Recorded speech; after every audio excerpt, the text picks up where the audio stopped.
Salut les gars, aujourd'hui dans cette vidéo, je vais vous dire le gros problème que j'ai repéré sur le media buying en France. Juste pour vous montrer que je sais ce que je dis et je connais un peu le media buying. On a dépensé 700 000, plus de 700 000 en ads, que ce soit sur Meta 569 000 et sur Google 214 000. Donc on a investi en ads et on a repéré le gros problème du media buying en France avec les clients. Ensuite, en 10 mois et 0,3 jours, on a réalisé plus de 2 millions d'euros de chiffre d'affaires.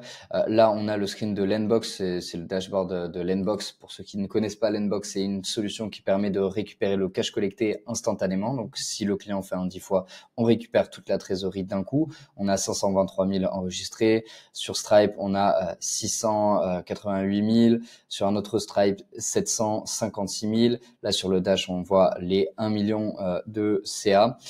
Donc, il existe deux problèmes chez les médias buyers en France et je vais vous le lister. Le premier problème, c'est l'infrastructure. En gros, quand les médias buyers, ils se pluguent sur des business et qui font justement de l'achat sur des emplacements publicitaires, parce qu'on va remettre le terme, les médias buyers, c'est des personnes qui s'occupent d'acheter des emplacements sur des régies publicitaires. Donc, quand ils signent des clients et qui vont justement diffuser les publicités pour leurs clients, le problème numéro un, c'est l'infrastructure que possède le client. Parce que si vous diffusez des ads mais que l'infrastructure n'est pas bonne, forcément vous perdez en fait des opportunités de transaction, des opportunités de vente, et on va voir la bonne structuration à mettre en place pour vos clients. Là, on se retrouve ici, ça c'est notre funnel avec Monetrize. On a donc tout le volume, que ce soit en ads ou en organique. Ensuite, on redirige vers une landing page, vers la VSL. On prend le form prénom, email, phone number. Directement, c'est redirigé vers le CRM des setters dans la rubrique contact. Donc là, on a tous les contacts, tous les leads qui apparaissent juste ici dès qu'on a l'opt-in sur la VSL. Ensuite, bien entendu, on a du nurture par email pour rediriger vers un book call.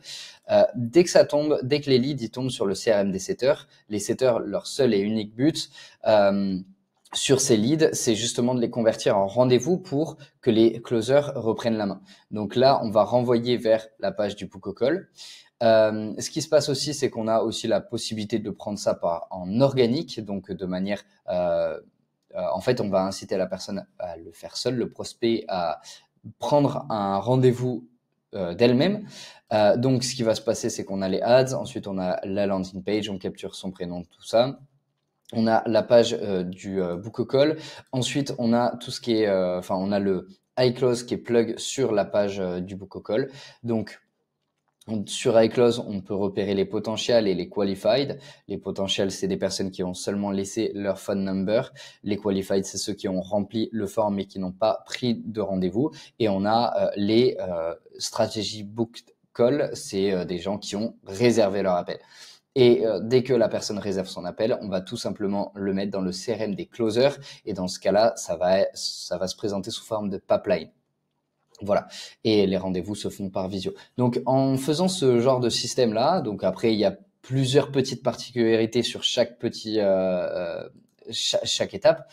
Mais si on a une vraie infrastructure comme ça, où tous les leads sont traités, où il y a zéro, en fait, on laisse pas l'opportunité de ne pas être contacté si la personne a laissé un intérêt pour notre entreprise. Donc, dès qu'on a un intérêt, dans tous les cas, on va maximiser la conversion. Dès qu'on a des données, on va exploiter cette donnée et on va aller chercher de la conversion derrière en ayant une vraie infrastructure. Donc aujourd'hui, les médias buyers, ce qui se passe, c'est que, ils achètent des emplacements publicitaires, mais derrière, ils n'arrivent pas à avoir un ROS, donc Return on Ad Spend, positif. Ça, c'est sûrement, une des raisons pour lesquelles ils n'arrivent pas à avoir un ROS positif, c'est que ils n'ont pas cette infrastructure et derrière aussi la sales team peut ne pas performer. Et dans ce cas-là, c'est plus sur un ordre de management et de compétences pures et dures en vente. Ça, je vais vraiment laisser William l'expliquer parce que c'est son expertise. Donc voilà, sur la chaîne, on est deux. On a l'agence monétrice dans laquelle on scale des infopreneurs tout simplement. Si vous faites 5 à 30 k et que vous voulez par mois et que vous voulez dépasser les 100 000 euros plus par mois, et ben vous pouvez nous contacter. On se fera le plaisir de faire un petit consulting avec vous. Voilà. Donc ça, c'est le premier problème chez les média buyers en France. Le deuxième problème, quel est-il? C'est tout simplement le tracking. Bah oui, aujourd'hui, si vous n'avez pas de points, si vous n'avez pas un visuel sur des trafics qui proviennent des ads, donc qui sont connectés aux régies publicitaires, forcément, vous n'allez pas pouvoir orienter votre strat de la meilleure manière qui soit. Aujourd'hui, sur les régies publicitaires, ce qu'on peut repérer facilement, c'est surtout le CPL. Derrière, les autres métriques sont très difficiles à prendre en compte et souvent les CPL sont même pas très bien indiqués.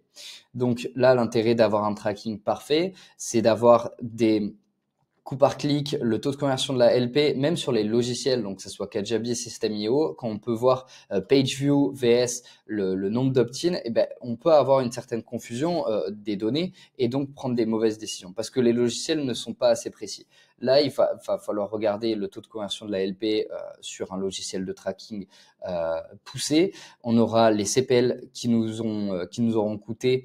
On va pouvoir savoir de manière vraiment très précise parce que c'est des leads qui sont bien rentrés. On a la preuve de ça, c'est de la bonne donnée. Donc, on va pouvoir optimiser nos ads sur ça. On a aussi la possibilité de voir le nombre de potentiels, le nombre de qualified, le nombre de book a call, donc le nombre de rendez-vous pris via les régies publicitaires. Si on n'a pas cette métrique, forcément, ça va être compliqué de pouvoir optimiser sa strat. En tant que média buyer, vous pouvez très bien cut une publicité, enfin une campagne. Si les résultats du CPL sont trop élevés, mais que vous n'avez pas la stat du book a call, vous allez forcément la cut. Si vous avez une autre qui performe mieux, sauf que si vous n'avez pas la donnée sur, ok, bon, bah, combien de rendez-vous ça m'a rapporté, à combien combien les rendez-vous m'ont coûté et est-ce qu'il y a eu des closings, est-ce qu'il y a eu un taux de show up rate intéressant. Et tout ça, en fait, si vous n'avez pas la main mise sur le tracking pur et dur, ça va être compliqué d'optimiser la strat. Voilà pour les deux gros problèmes sur le media buying en France. Si vous êtes intéressé pour scale votre activité, que vous avez un infoproduit scalable à 1000 ou 2000 euros, votre infoproduit, que vous voulez le scale avec des équipes sales performantes, une vraie infrastructure, un vrai tracking, vous pouvez prendre un appel de consulting avec William et moi. On se fera le plaisir de discuter, d'échanger. C'est un consulting 100% gratuit. On va vraiment faire le tour de l'organigramme, les process, la team, le management, comment vous structurez tout ça. Donc voilà, c'est toujours un plaisir de connecter avec vous. C'est tout pour cette vidéo. Donc, vraiment, faites gaffe à l'infrastructure et le tracking. C'est des points super importants pour vous. Voilà pour tout ça. Je vous souhaite de passer une très bonne journée et je vous dis à très vite. Ciao.